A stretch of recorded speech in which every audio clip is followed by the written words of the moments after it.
Everyone, welcome to study with Chitralekha. बच्चों, कैसे हो आप सब? आई होप आप लोग सभी बहुत अच्छे होंगे। और आज की वीडियो में मैं आप लोगों के लिए लाई हूँ आपके केंद्रीय विद्यालय का 6th क्लास का PT1 के लिए हिंदी का मॉडल टेस्ट पेपर, जो कि आज की क्लास में हम सॉल्व करेंगे। क्लास को शुरू करने से पहले बच्चों, अगर आप लोग चैनल पर पहली बार आए हैं तो चैनल को जल्दी से सब्सक्राइब कर लीजिए। सब्सक्राइब करके बेल आइकन प्रेस करेंगे तो आप लोगों के पास नोटिफिकेशन आएगा और आप लोग अपना रिवीजन अच्छे से और टाइम पे कर पाओगे, ठीक है। और वीडियो पसंद आती है तो वीडियो को लाइक कर दीजिएगा, शेयर भी करेंगे आप लोग अपने फ्रेंड्स के साथ। आपके कोई व्हाट्सएप ग्रुप हो उसमें भी शेयर कर दीजिएगा, जिससे कि आपके फ्रेंड्स भी अच्छे से अपनी प्रिपरेशन को कर पाएंगे, ठीक है। तो चलिए जल्दी से हम अपने वीडियो को शुरू करते हैं और हम लोग फर्स्ट सेक्शन देखते हैं, जो कि आपका अपठित बोध, मतलब एक पैराग्राफ है जो कि आपकी बुक से नहीं है, कहीं बाहर से लिया गया है। इस पैराग्राफ को आपको पढ़ना है, इस गद्यांश को आपको पढ़ना है और गद्यांश के आधार पर ही जो प्रश्न दे रखे हैं उनके उत्तर आपको देने हैं। तो निम्नलिखित गद्यांश को ध्यानपूर्वक पढ़िए और पूछे गए प्रश्नों के उत्तर लिखिए, ठीक है। चलिए इसको पढ़ते हैं। भारत एक महान देश है। यहाँ की संस्कृति और सभ्यता बहुत पुरानी है। हमारे देश को उत्तर में हिमालय एक मुकुट की तरह सुशोभित करता है और दक्षिण में हिंद महासागर इसके चरण धोता है। यहाँ अनेक नदियाँ जैसे गंगा, यमुना और नर्मदा बहती हैं, जो हमारी भूमि को उपजाऊ बनाती हैं। अनेकता में एकता ही हमारे देश की सबसे बड़ी विशेषता है, ठीक है। तो ये हमारा गद्यांश है। अभी हम अपने क्वेश्चंस पढ़ते हैं और उनके उत्तर देखते हैं। भारत के उत्तर और दक्षिण में क्या स्थित है? तो बच्चों यहाँ पर देखिए, ये साफ साफ लिखा हुआ है कि भारत के उत्तर में हिमालय और दक्षिण में क्या मिलेगा आपको? दक्षिण में हिंद महासागर मिलेगा। तो आप यहाँ पे लिख देंगे भारत के उत्तर में हिमालय और दक्षिण में क्या है? हिंद महासागर मिलता है, ठीक है। ये आप इसको लिखेंगे कैसे? पूरे आंसर में भारत के उत्तर में हिमालय स्थित है और दक्षिण में हिंद महासागर स्थित है। इस तरह से आप अपने आंसर को लिखेंगे जिससे आपको पूरे मार्क्स मिले। भारत की भूमि को उपजाऊ कौन बनाता है? तो बच्चों, भारत की भूमि को हमारी नदियाँ उपजाऊ बनाती हैं। तो आप उत्तर में लिखेंगे भारत की भूमि को अनेक नदियाँ जैसे गंगा, यमुना और नर्मदा उपजाऊ बनाती हैं। हमारे देश की सबसे बड़ी विशेषता क्या है? तो आपका आंसर हो जाएगा अनेकता में एकता ही हमारे देश की सबसे बड़ी विशेषता है। ये आप सीधा सीधा आंसर यहाँ से लिख देंगे। गद्यांश में महान शब्द का विलोम ढूंढ कर लिखिए। तो बेटा, महान का जो विलोम है, महान देश यहाँ पर देखिए ये आया है। महान का जो विलोम है ये हो जाएगा तुच्छ, ठीक है। क्या हो जाएगा? तुच्छ। महान का विलोम तुच्छ हो जाएगा। अभी अगले प्रश्न पर चलते हैं। अभी खंड खा हमारा है और ये व्याकरण का है। तो निर्देशानुसार दिए गए प्रश्नों के उत्तर दीजिए। मातृभूमि शब्द का सही वर्ण विच्छेद लिखिए। तो बच्चों, मातृभूमि शब्द का सही वर्ण विच्छेद हमें लिखना है। यहाँ पर वर्ण विच्छेद मैं आपको करके दिखाऊंगी। ये देखिए, यहाँ पर जैसा कि आप लोग देख सकते हो, यहाँ पे मैंने वर्ण विच्छेद आप लोगों के लिए किया है, कर रखा है। मातृभूमि, तो मातृभूमि को जब हम वर्णों में अलग अलग करके लिखते हैं तो माँ हो जाएगा, माँ के नीचे हलंत लगेगा, माँ पे हलंत आएगा, आ आएगा, बड़ा आ आएगा, उसके बाद ता पे हलंत लगेगा और री की मात्रा लगेगी, क्योंकि यहाँ पे ये री की मात्रा है, ठीक है। ये नीचे देखिए, नीचे री की मात्रा लगी हुई है। अब भूमि को करेंगे तो भा हो जाएगा, हलंत आएगा, इसमें बड़े ऊ की मात्रा है तो बड़ा ऊ आएगा, माँ आएगा और ई आएगा। इस तरीके से मातृभूमि, छोटी की मात्रा है इसलिए यहाँ पर छोटी ई आया है, ठीक है। अभी हम अगले प्रश्न पर चलते हैं। अगला प्रश्न है हमारा, निम्नलिखित शब्दों के दो दो पर्यायवाची शब्द लिखिए। तो यहाँ पर दो शब्द हमारे पास हैं। नदी, तो नदी का जो पर्यायवाची हो जाएगा, एक हो जाएगा सरिता, ठीक है। क्या हो जाएगा? सरिता। दूसरा हो जाएगा तटिनी, ठीक है, तटिनी। तो ये हो गए नदी के पर्यायवाची। अभी हवा, हवा का पर्यायवाची आप देखिए, पवन, वायु, ठीक है, समीर, ये सारे पर्यायवाची किसके हो जाते हैं? हवा के। चलिए अभी अगले प्रश्न पर आइए। रेखांकित शब्द का लिंग बदलकर दोबारा वाक्य लिखिए। तो यहाँ पर रेखांकित शब्द हमारा वाक्य में देखते हैं, लेखक अपनी नई किताब लिख रहा है। तो लेखक जो शब्द है ये रेखांकित है, तो इसका जेंडर हमें बदलना है, लिंग बदलना है। तो लेखक का क्या हो जाएगा? स्त्रीलिंग लेखिका, ठीक है। क्या हो जाएगा? लेखिका। तो आप लिखेंगे लेखिका अपनी नई किताब लिख रही हैं। ठीक है, लिख रही हैं। ये हो जाएगा आपका वाक्य। चलिए अगला प्रश्न देखिए, नीचे दिए गए वाक्यों में से उचित सर्वनाम शब्द चुनकर खाली स्थान भरिए।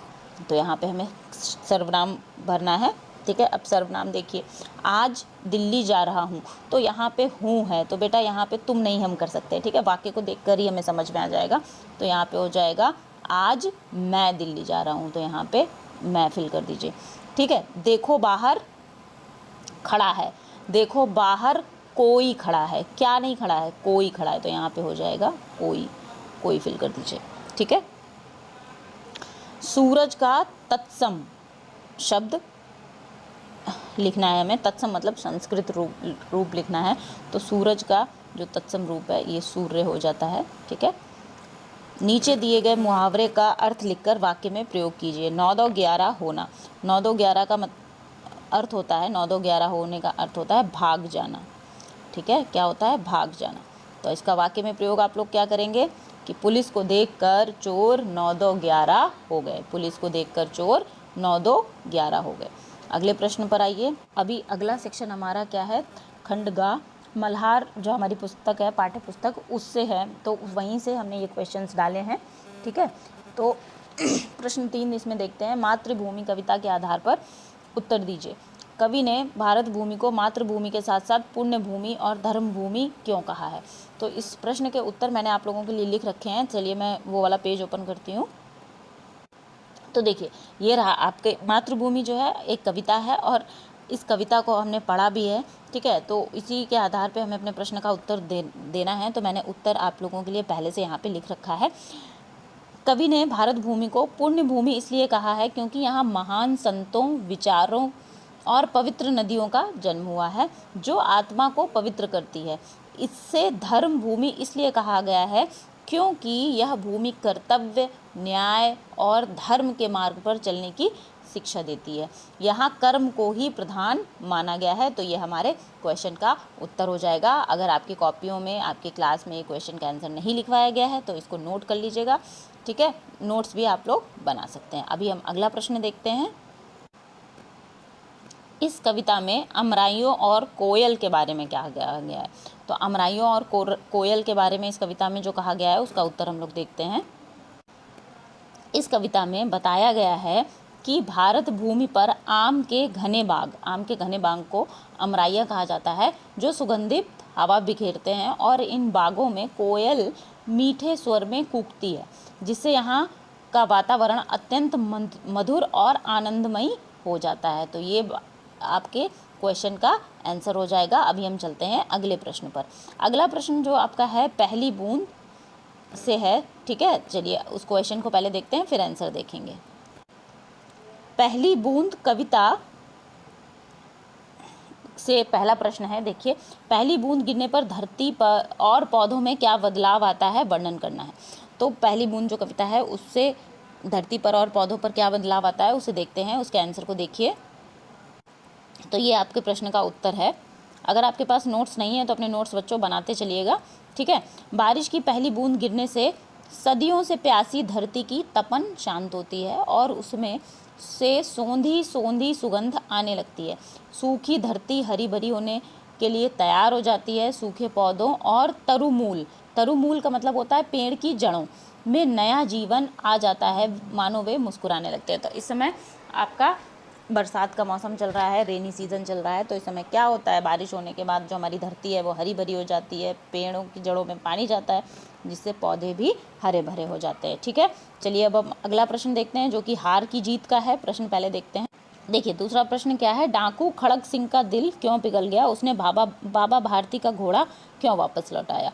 तो हार की जीत जो कहानी है उसमें ये प्रश्न है, डाकू खड़ग सिंह जो था उसका दिल क्यों पिघल गया और उसने बाबा भारती का घोड़ा क्यों लौटाया। इसका आंसर हम लोग देखते हैं।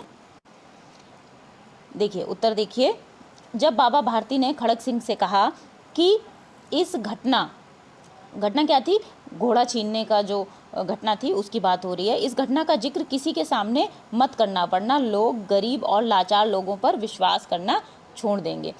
तो यह बात डाकू खड़ग सिंह के दिल में बैठ गई। उसे एहसास हुआ कि बाबा भारती मनुष्य नहीं बल्कि देवता हैं जो अपने नुकसान से ज़्यादा गरीबों की भलाई सोचते हैं। इसी उच्च विचार से उसका दिल पिघल गया और उसने घोड़ा लौटा दिया। और घोड़ा किसने लौटाया?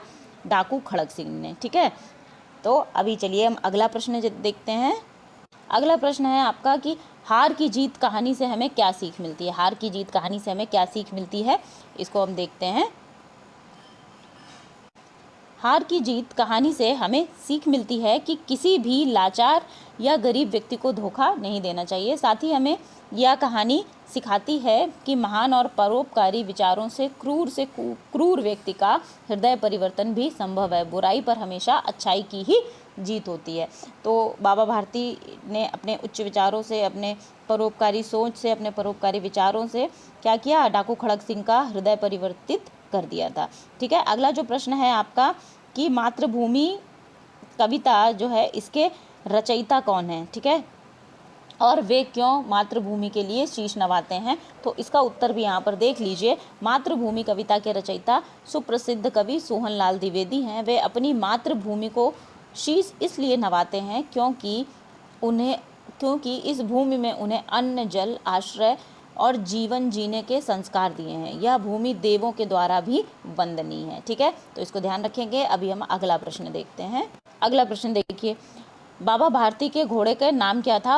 वह उसे प्यार से क्या कहकर बुलाते थे? तो बाबा भारती के घोड़े का नाम क्या था? सुल्तान था। ठीक है, बाबा भारती के घोड़े का नाम क्या था? सुल्तान था, और वे प्यार से उसे सुल्तान कहकर ही बुलाते थे। ये आपके क्वेश्चन का आंसर हो जाएगा। पहली बूंद कविता में पावस शब्द का क्या अर्थ है? तो पावस शब्द का अर्थ होता है वर्षा ऋतु। ये आप आंसर में लिख देंगे वर्षा ऋतु। ठीक है, वर्षा ऋतु इसका आंसर हो जाएगा। अगला प्रश्न देखिए, खड़ग सिंह कौन था? तो जो हार की जीत कहानी है उसमें खड़ग सिंह एक डाकू था, तो आप लिख देंगे खड़ग सिंह एक डाकू था। ठीक है, ये आपके क्वेश्चन का आंसर हो जाएगा। अभी अगला प्रश्न देखिए, निम्नलिखित में से किसी एक विषय पर 80 से 100 शब्दों में एक सुंदर अनुच्छेद लिखिए। मेरी मातृभूमि, भारत, या फिर वर्षा ऋतु का मौसम। तो ये दोनों ही चैप्टर आपने पढ़ रखे हैं, कविता पढ़ रखी है मातृभूमि। ठीक है, भारत के बारे में लिखेंगे आप। भारत आपका देश है, जैसे कि भारत एक महान देश है। यहाँ की संस्कृति बहुत ही विविध और सुंदर है। भारत का जो इतिहास है भारत का इतिहास बहुत ही अविस्मरणीय रहा है। इस तरीके की सेंटेंसेस आप लिख सकते हैं। भारत की संस्कृति केवल हमारे देश को ही नहीं बल्कि विश्व विख्यात है। भारत एक ऐसी पावन भूमि है जहाँ पर लोगों ने अच्छाई के लिए अपने शीश कटवा दिए। भारत में रहने वाले लोग अतिथि देवो भव का पालन करते हैं। भारत की संस्कृति केवल संस्कृति ही नहीं, यह एक सीख है जो हमें सिखाती है कि किस तरह से हमें सबको साथ लेकर के चलना चाहिए। तो इस तरीके की लाइंस आप अपने अनुच्छेद में डालेंगे और इसको अच्छी हैंडराइटिंग में लिखेंगे। वर्षा ऋतु का मौसम आप सभी का फेवरेट है, तो इस पे भी अनुच्छेद आप अच्छे से लिख सकते हैं। अगर कोई डाउट है तो कमेंट सेक्शन में पूछ सकते हैं, मैं उसको सॉर्ट आउट कर दूंगी। ठीक है, अगर आप लोगों को वीडियो पसंद आई है तो वीडियो को बच्चों लाइक कर दीजिएगा, शेयर भी करिए वीडियो को, और चैनल को सब्सक्राइब करके बेल आइकन प्रेस कर दीजिए। अब हम लोग मिलेंगे अगली वीडियो में, तब तक के लिए खूब पढ़िए, खुश रहिए। मिलते हैं अगली क्लास में। Thank you everyone.